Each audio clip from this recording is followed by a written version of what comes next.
தமிழக வெற்றி கழகத்தினுடைய தோழர்களுக்கும் என் நெஞ்சில் குடியிருக்கும் நண்பா நண்பிகள் உங்கள் அனைவருக்கும் மீண்டும் என்னுடைய பணிவான வணக்கங்கள். நான் இன்றைக்கி ஆக்சுவலாக எதுவும் பேச வேணான்னு தான் நினச்சேன். பட் ஒரு முக்கியமான ஒரு விஷயத்தை பற்றி இன்றைக்கி நான் பேசலைன்னா அது அவ்வளோ கரெக்டாக இருக்காதுன்னு எனக்கு தோணுச்சு. அதான் அது என்னவா இருக்குன்றது நீங்களே கெஸ் பண்ணியிருப்பீங்க. எஸ், நீட்டை பற்றி தான்.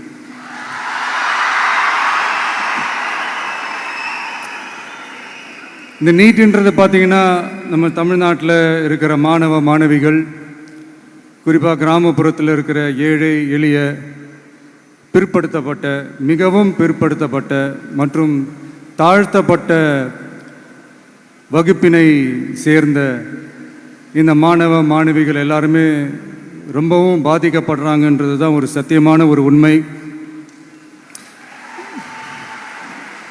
இந்த நீட்டை பற்றி ஒரு பிரச்சனையாக நான் பார்க்குறது என்னென்னா, ஒன்று இந்த நீட் இந்த மாநில உரிமைகளுக்கு எதிரானதாக இருக்குது.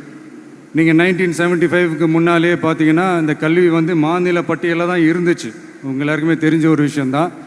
அதுக்கப்புறமா தான் அது ஒன்றிய அரசு வந்ததுக்கப்புறம் அது பொது பட்டியலில் அது சேர்த்தாங்க. எனக்கு தெரிஞ்சு அதுதான் ஒரு முதல் பிரச்சனையாக ஒன்று ஸ்டார்ட் ஆச்சு. ரெண்டாவது பார்த்தீங்கன்னா, ஒரே நாடு, ஒரே பாடத்திட்டங்கள், ஒரே தேர்வு. இது பேசிக்காகவே அந்த கல்வி கற்கும் அந்த நோக்கத்திற்கே ஒரு எதிரான ஒரு விஷயமாக நான் அதை பார்க்குறேன். ஒவ்வொரு மாநிலத்துக்கு ஏற்ற மாதிரி அந்த பாடத்திட்டங்கள் இருக்கணும். இது நான் மாநில உரிமைகளுக்காக மட்டுமே இதை நான் கேட்கல. நீங்கள் பார்த்தீங்கன்னா அந்த கல்வி முறையில் பல்வேறு கண்ணோட்டங்கள், பல்வேறு பார்வைகள், டிஃப்ரெண்ட் பர்ஸ்பெக்டிவ்ஸ்னு ஒன்று சொல்லுவாங்க இல்லையா, அப்படி அதுக்கு ஒரு முக்கியத்துவம் கொடுக்குற ஒரு விஷயமா அது இருக்கணுன்றதான் என்னுடைய பார்வை. Diversity is a strength, it is not a weakness. பன்முகத்தன்மை அப்படிங்கிறது அது ஒரு பலமே தவிர பலவீனம்னு சொல்ல முடியாது. இதில் இன்னொரு முக்கியமான ஒரு விஷயம் என்னென்னா, மாநில மொழியில் படிச்சுட்டு,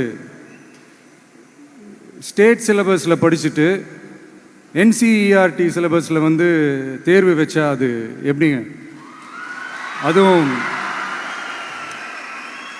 கிராமப்புறத்தில் இருக்கிற மாணவ மாணவிகள், அதுவும் அவங்களுடைய மருத்துவ படிப்புக்கு கொஞ்சம் யோசிச்சு பாருங்கள், இது எவ்வளோ ஒரு கடினமான ஒரு விஷயம்னு.